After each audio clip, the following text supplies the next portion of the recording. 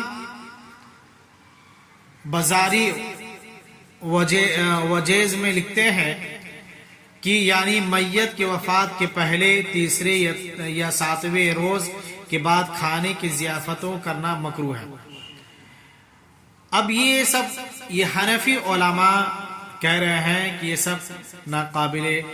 اب یہ مذکورہ بالا تصریحات اور حنفی فقہاء کے تحریروں سے معلوم ہوا کہ میت کی وفات کے بعد اہتمام کے ساتھ دعوتوں کا انتظام کرنا اور تقاریب کا انعقاد کرنا بدعت اور ناجائز ہے۔ اس کے علاوہ اس مسئلے پر ایک دوسری حیثیت سے بھی غور کرنا ضروری ہے کہ ورثہ میں عموماً یتیم بچے، نابالغ اولاد ہوتی ہیں، اور بعض ورثہ موقع پر موجود نہیں ہوتے، لہٰذا ان نابالغوں اور غیر موجود وارثوں کی اجازت کے بغیر ان کا مال کھایا یا کھلایا جانا حرام ہے۔ ان کا مال کو آپ نہیں کھلا سکتے ہیں۔ ان الذین یأکلون اموال الیتیم، یہاں سورۃ النساء میں ہے، جو لوگ یتیموں کا مال ناحق کھاتے ہیں بلا شبہ اپنے پیٹ میں انگار بھرتے ہیں، یہ لوگ عنقریب جہنم میں داخل ہوں گے۔ جبکہ مال غیر میں بلا اذن ملک تصرف بھی ناجائز ہے کہ آپ کسی کے مال کو اس طرح سے آپ کھا سکتے ہیں۔ وَلَا تَأْكُلُوا أَمْوَالَكُمْ بَيْنَكُمْ بِالْبَاطِلِ، نیز اس قسم کے محافل میں عورتیں جمع ہو کر ممنوعہ بین مصنوعی رونا، پیٹنا، چیخنا، چلانا اور دیگر مکروہ ناجائز افعال کا ارتکاب کرتی ہیں، جو کہ سراسر حرام ہے۔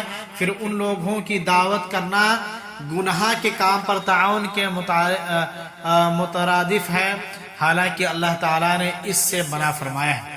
اللہ تعالیٰ نے منع فرمایا ہے کہ آپ نوحہ نہیں کر سکتے ہیں۔ سورۃ المائدہ میں اللہ فرماتا ہے نیکی اور تقوی میں تعاون کرو اور گناہ اور زیادتی کے کام میں تعاون نہ کرو۔ تو یہ نوحہ کرنا اور چوتھے دن کھانے کا اہتمام کرنا، پھر جب عام و خاص لوگ آئیں گے، پھر میت کو یاد کر کے روئیں گے، پھر تقریر ہوگی، میت کے بارے میں خوبیاں بیان کی جائیں گی، میت کے بارے میں کچھ باتیں کہی جائیں گی۔ ہمارے مولوی حضرات میت کے بارے میں بولیں گے کہ وہ ایسے تھے، وہ ایسے تھے، اور اہل میت جنہوں نے اپنے کو کھویا ہے ان کو فوراً وہ منظر یاد آ جاتا ہے، پھر وہ زار و قطار رونے لگتے ہیں، وہ نوحہ و ماتم میں وہ مجلس بدل جاتا ہے۔ تو پھر جب اہل میت کی طرف سے طعام کا اہتمام ہی ہے بنیاد اور بے اصل، تو ایسے لوگوں کے لیے یہ انتظام بطریق اولا غلط اور ناجائز ہوا۔ عام طور پر دیکھا گیا ہے کہ لوگ ان رواجات و رسومات کی ادائیگی کے خاطر اپنی ہمت و بسطہ سے بڑھ کر مشقت اٹھاتے ہیں، یعنی قرض اٹھاتے ہیں، قرض لیتے ہیں کہ تاکہ اچھے سے چہارم جو ہے دھوم دھام سے کیا جائے۔ جیسا کہ محترم سائل نے یہ بھی اس بات کا ذکر کیا ہے کہ اہل میت اس قسم کی دعوتوں میں ذہنی مالی طور پر پریشان اور زیر بار ہوتے ہیں۔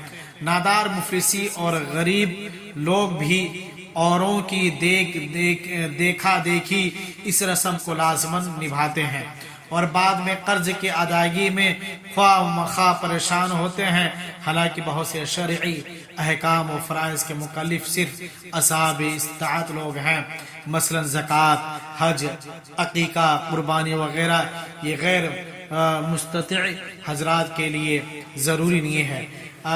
کجا ایک ایجاد کردہ رسم ہے جو صرف دنیا داری کے لیے بنائی گئی ہے، اس لیے اس کے لیے زائد اور استطاعت تکلیف کیوں نہ کر جائز ہوگی۔ ویسے بھی عقل مندوں کی دنیا میں کہیں یہ نہ کہیں دیکھا گیا ہے غمی کے موقع پر کوئی شخص دعوتوں کا اہتمام کرتا ہو۔ دعوت ہمیشہ خوشی کے موقع پر ہوتی رہی ہے، نہ کہ غمی کے موقع پر۔ ایک بات پھر حنفی بزرگ کے اقوال ملاحظہ ہو فرما لیجئے۔ مزید وضاحت کے لیے بریلویوں کے مستند کتاب احکام شریعت، بریلیوں کے مستند کتاب احکام شریعت حصہ سوم صفحہ نمبر 292 کا مطالبہ بھی آپ کر سکتے ہیں، انہوں نے بھی کیا کہا اس کے بارے میں۔ دوسرا سوال یہ کہ اس دعوت سے میت کو کوئی فائدہ پہنچے گا، تو اس کا جواب یہ ہے کہ جب اصل کام ہی بے بنیاد ہے تو اس پر اجر و ثواب کی امید کرنا نادانی ہے۔ جب یہ کام کرنا ہی گناہ ہے، حرام ہے، تو اسے اجر ثواب کو امید کرنا بھی کیا ہے؟ نادانی ہے۔ اگر مقصود ایصال ثواب ہو تو اس کے لیے بھی صرف وہی طریقہ قابل عمل اور جائز ہے جس کا ثبوت سنت سے واضح طور پر ملتا ہو۔ تفصیلی ملاحظہ: جب انسان فوت ہو جائے تو اس کے اعمال کا سلسلہ منقطع ہو جاتا ہے نا؟ یہ مسلم کی حدیث ہے، اللہ نبی فرماتے ہیں، اس حدیث کا راوی ابو ہریرہ ہے، جب انسان فوت ہو جائے تو اس کا عمل کا سلسلہ منقطع ہو جاتا ہے سوائے 3 چیزوں کے، یعنی ان کا ثواب مرنے کے بعد بھی میت کو خود ملتا رہتا ہے۔ نمبر 1 صدقہ جاریہ، نمبر 2 وہ علم جس سے فائدہ اٹھایا جائے، نمبر 3 صالح اولاد جو میت کے لیے دعا کرے۔ نیک اولاد ہے، اولاد اگر نیک ہے تو اپنے ماں باپ کے لیے وہ اولاد جو ہے نماز پڑھے گی، اور اپنے ماں باپ کے لیے وہ اولاد دعا کرنے والا۔ ابن ماجہ کی ایک روایت کے مطابق علم سکھانے، نیک اولاد چھوڑ جائیں، مسجد تعمیر کرانے، مسافروں کے لیے آرام گاہ بنانے اور صحت و سلامتی کی حالت میں کیے ہوئے صدقہ کا ثواب انسان کو مرنے کے بعد بھی پہنچتا رہتا ہے۔ اسی طرح مسند احمد اور دیگر کتب و حدیث میں ہے کہ حضرت سعد رضی اللہ تعالی عنہ نے اپنی والدہ کے انتقال کے موقع پر حضرت صلی اللہ علیہ وسلم سے دریافت کیا گیا ان کی حق میں کون سا صدقہ بہتر ہے؟ فرمایا پانی۔ تو حضرت سعد رضی اللہ تعالی عنہ نے ماں کی طرف سے کنواں کھدوایا ہے نا، لہٰذا ایصال ثواب کے لیے جو ہے بعض صورتیں جائز ہیں۔ دعوتوں کا کوئی ثبوت نہیں ہے، کھانے پلانے کا کوئی دعوت کا کوئی ثبوت نہیں ہے، اور نہ ہی ان سے ایصال ثواب میت کو پہنچے گا۔ نمبر 3 تیسرا سوال یہ کہ ایسی دعوت کرنے اور اس میں شرکت کرنے والے معصیت کے مرتکب ہوں گے یا نہیں؟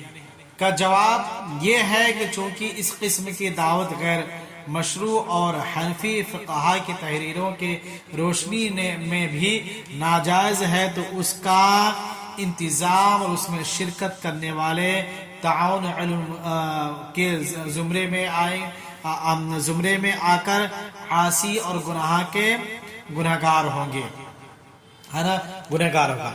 مسلمان آدمی کو ہر اس محفل اور دعوت میں شرکت سے اجتناب لازم ہے جہاں خلاف شرعی کام ہو۔ ایک بار حضرت صلی اللہ علیہ وسلم حضرت فاطمہ رضی اللہ تعالی عنہا کے یہاں تشریف لے گئے، وہاں منقش کپڑوں سے ڈھانپی ہوئی دیوار دیکھ کر آپ صلی اللہ علیہ وسلم دروازے سے ہی واپس ہو گئے، ہے نا، اب دروازے سے ہی واپس ہو گئے، دیکھا کہ بہترین کپڑا بنا ہوا ہے اور اسے دروازے کو ڈھکا گیا۔ تو کہ کوئی دعوت جیسے میں اللہ اور اس کے رسول صلی اللہ علیہ وسلم کے منع کردہ منکر افعال ہو وہاں جانا جائز نہیں ہے، کیونکہ اس میں کھانا گویا اس عمل پر رضامندی کا اظہار کرنا۔ اگر کوئی انسان کا کھانا رکھا ہے اور اس میں آپ ہم جاتے ہیں اور کھاتے ہیں، تو مطلب یہ ہوا کہ اس کے اس عمل سے آپ راضی ہیں اور رضامندی کا بھی اظہار کرتے ہیں، تو اس گناہ میں آپ بھی شریک ہو جاؤ گے۔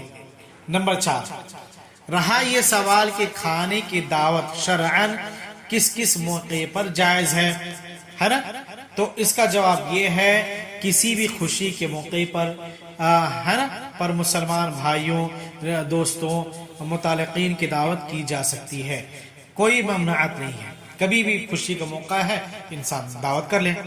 احادیث میں شادی کے موقع پر، ولیمے کی دعوت، عقیقے کی دعوت، سفر سے واپسی پر دعوت وغیرہ کا ذکر کیا جاتا ہے۔ شادی کے موقع پر ولیمے کی دعوت ہے نا، سفر سے واپس آئے تو اس کی دعوت، کوئی چیز کی خوشی ہوئی تو اس کی دعوت ہے نا۔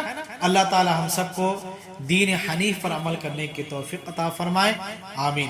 یہ تھی چند حدیثیں، چند چیزیں جو آپ کے سامنے ہم نے بیان کی، کیونکہ اللہ کے نبی صلی اللہ علیہ وسلم نے کہا کیونکہ ہر وہ عمل گمراہی ہے اور گمراہی آپ کو جہنم میں لے کے جائے گی۔